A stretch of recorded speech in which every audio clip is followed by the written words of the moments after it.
아파트 층간소음 1년 참았더니 받은 판결. 안녕하세요. 버딩미. 당신이 판사라면 입니다. 오늘은 정말 많은 분들이 공감하실 만한 이야기를 가져왔습니다. 바로 층간소음 이야기인데요. 매일 밤 10시 시계처럼 정확하게 시작되는 소음. 위층에 직접 찾아가고 관리사무소를 두드리고 경찰까지 불렀지만 아무것도 달라지지 않았던 54세 주부 김미선 씨의 이야기입니다.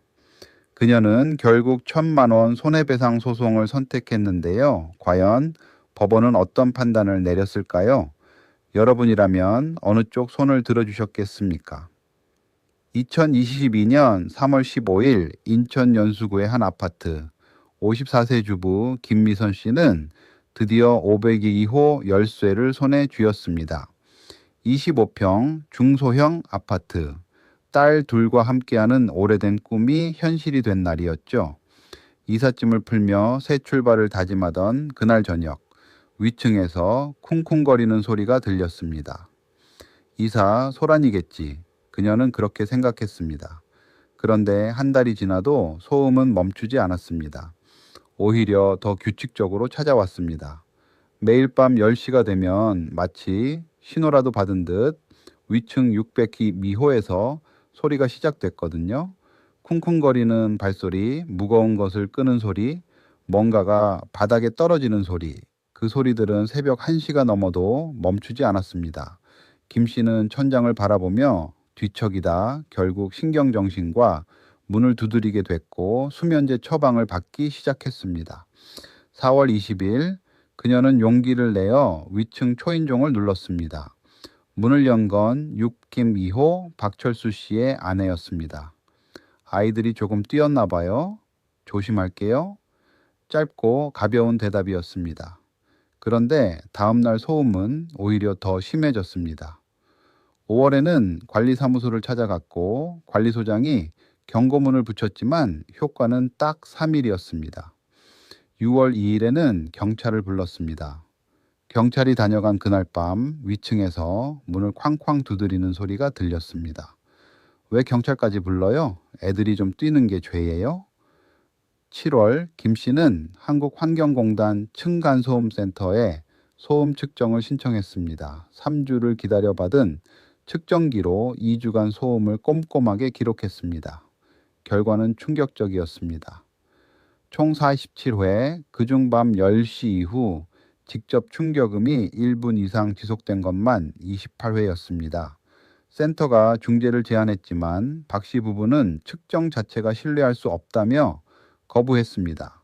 그리고 8월 15일 그녀의 둘째 딸이 불안장애 진단을 받았습니다. 더 이상 참을 수 없었던 김 씨는 9월 5일 변호사 사무실을 찾아갔습니다. 상담료 10만 원을 내고 들은 말은 단순했습니다.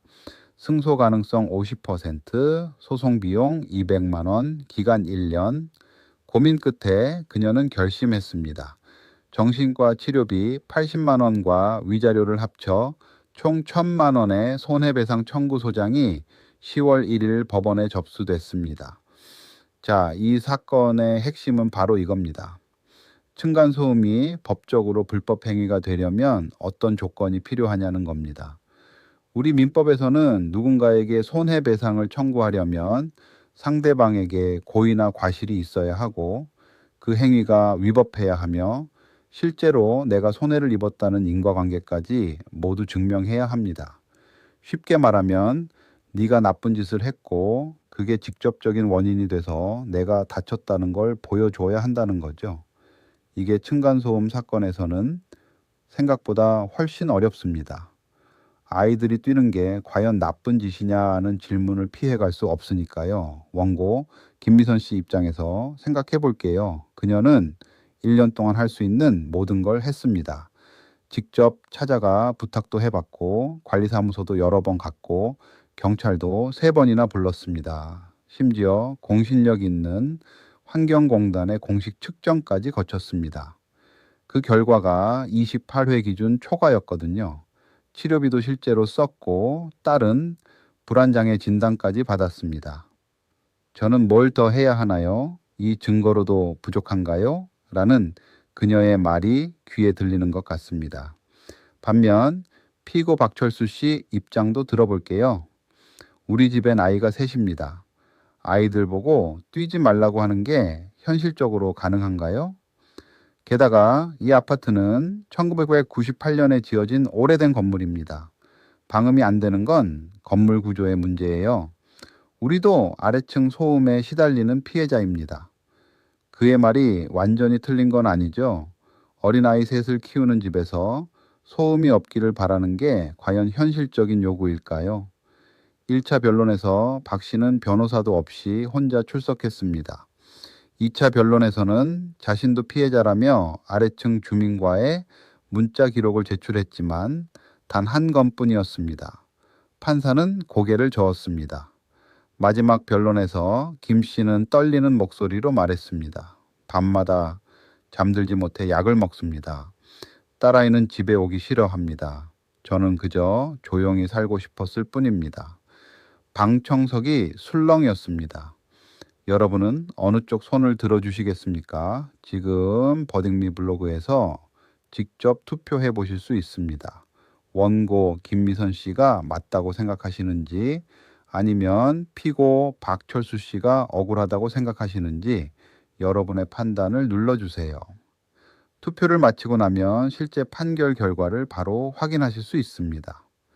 자, 그럼 진짜 판사는 어떤 결정을 내렸을까요?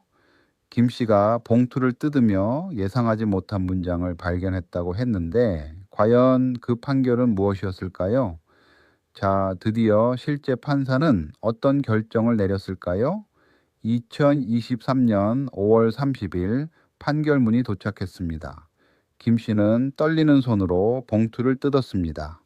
법원은 먼저 이렇게 선을 그었습니다. 공동주택에서 완전한 정숙은 불가능하다. 특히 아이가 있는 집의 생활소음은 이웃이 어느 정도 감수해야 하는 부분이 있다고요. 그러나 이 사건은 달랐습니다. 환경공단의 공식 측정 결과 야간에 1분 이상 직접 충격음이 28회나 기록됐습니다. 이건 우연도 일시적 현상도 아니라는 거죠. 법원이 특히 주목한 건 박 씨의 태도였습니다. 관리사무소의 반복 경고, 경찰 출동 3번, 환경공단의 공식 중재 제안까지 모두 무시했습니다. 오히려 측정이 신뢰할 수 없다며 거부했죠.